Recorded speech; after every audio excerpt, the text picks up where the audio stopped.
What's the worst possible infraction you could make in a country? Oh, you mean like treason? I love that you jump straight to that. So, like, yes, it is treason, right? And what is treason? You're going against your like country, Yeah. right?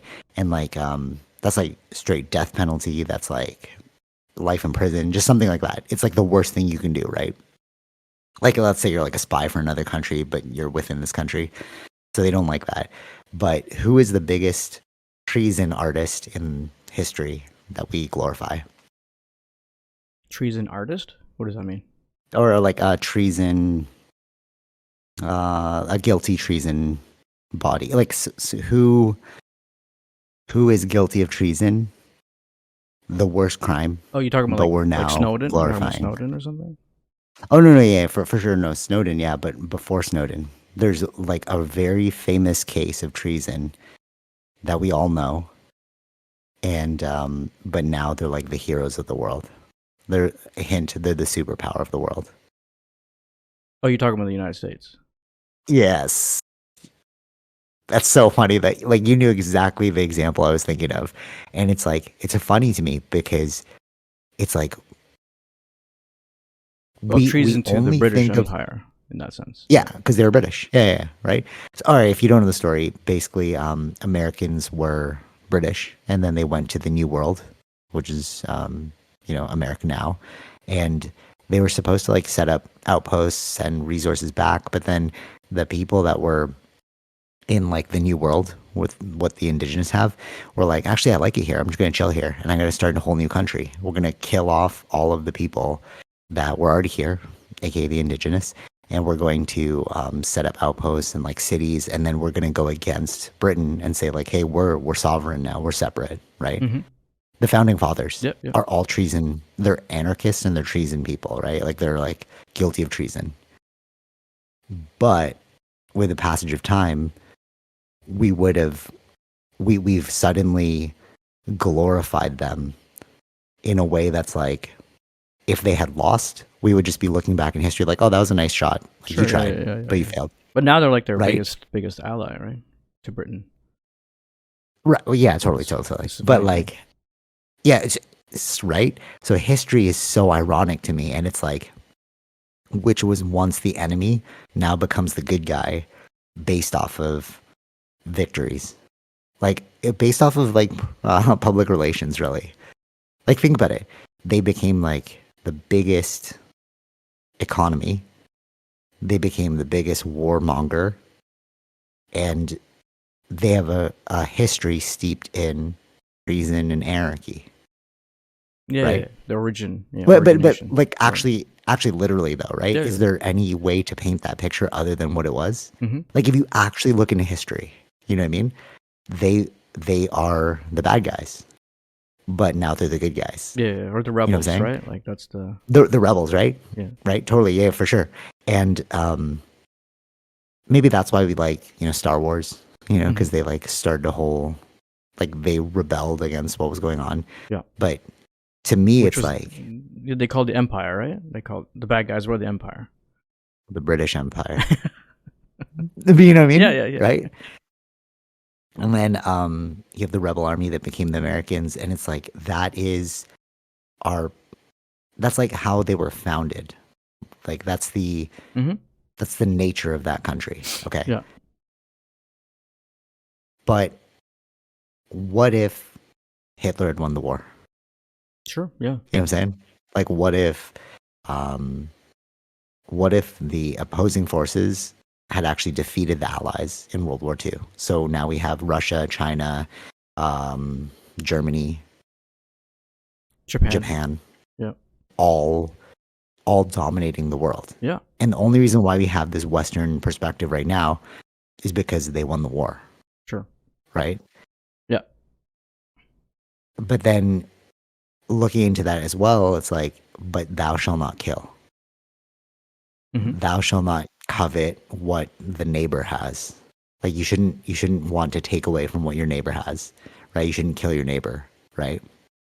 Do unto others as they would have done unto you, right? All these tenets that are hypocritical and ironic. Then I guess You it's know, like, yeah, but then that would be the case where it's like, well, it's not the religion is not the cause of the war. It's just humans. right? Okay, totally. And this actually came up, and our conversation prior to starting the podcast is what like brought it up in my mind, Hmm. which is like at the end of the day, the true nature of human beings is steeped in hypocrisy and irony. Yeah. But like actually though, you know? And I was saying this to other people, but it's weird because it's like when you say something so direct and so logical that you can't refute it, nobody likes you. Hmm. No, but like Oh yeah, yeah, yeah, yeah, yeah, yeah, you're yeah. like, yeah, but Yeah, I'm no, like, I no, know, but I know. Yeah. really, no, but really, people don't like you, Hmm. and it's like it's just the truth that hurts. But tell me I'm wrong. You know what I'm saying? Yeah, yeah, yeah. Like just pre-read. Like if you want to have this conversation in a logical manner, based off of arguments that are steeped in fact, and how can you say it's fact, right? Right. So like something to me, I consider something fact if it's already happened. We're just reporting on what happened. Sure, you can like change like the narrative in your rewriting of it, but at the end of the day, what happened happened, and that becomes fact because you can't change the past unless aliens, and then we figure out how to change the past. But from where I'm standing, Yeah, a yeah, yeah. fact is something that's like irrefutable. It's like it's written down. We all knew what happened. You know what I'm saying? Hmm. Okay, so if you start arguing in facts and logic, people really don't like that. And Yeah, I've no, no, no. noticed that. I think that's that. Yeah. See, it's the clash with emotion because that's what you're Oh fighting. my God, you're so funny. Oh my, you're. Oh, I wish you were. I wish we were in the same professional settings. So that's exactly what I said. I was like, so basically, all right, without giving it away, basically somebody said something in a an environment. Should I be loose with this? Basically, I heard something in an extremely logical manner.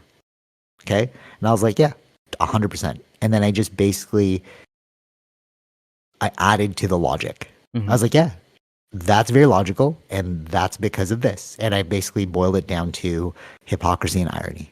Human beings at their core, at their nature, are hypocritical and ironic, Yep. right? Sure.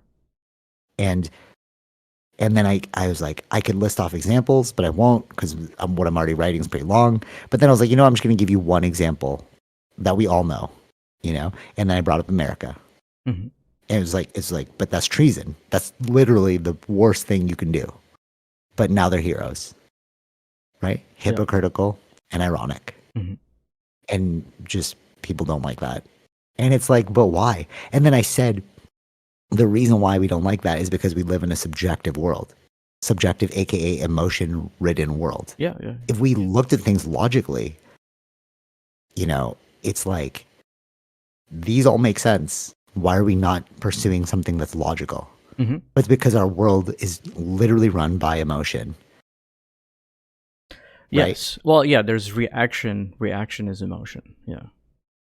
Not Yeah, necessarily. totally. Yeah. Factual. And Yeah. right. And what I said was that we live in not only is it run by emotion, but it's grounded in fear, survival. Hmm. We don't want to be the one person that says something that's against the crowd because then you get ostracized. If you get ostracized, you get kicked out of the group. True. And if you Yep. get kicked out of the group, you have no way to survive, right? Like Yeah. if You're you look at alone. hunter Yeah. gatherers, Yeah. you're alone. And people who are like vanguards or like the forerunners of thought and ideas are all alone. Hmm. It was in that book too, Flatland. He realized, that there's a 3D world out there and they live in a 2D space.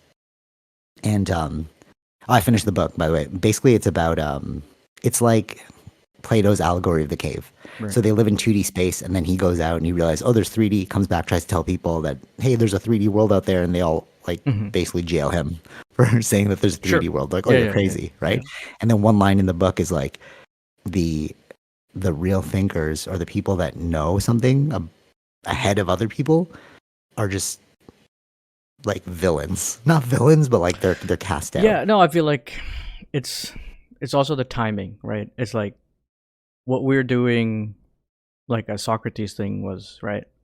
Mhm. Like Yeah. Okay. Socratic thinking through things. This would be in Socrates' time like illegal, or like that's why Mm, he was considered yeah. as corrupting the youth, right? So Corrupting the youth. Yes. Oh, that's a good point. Yeah, right, yeah. so but then now we're doing what he was doing. So I just think sometimes some of these things take time, maybe, to get Okay. into people's minds, right? So it's just sure maybe that person's ahead of his time, kind of thing. But of course, Yeah. you're gonna be viewed on as an enemy or something like that until eventually we'll get to that point. But it's just not now.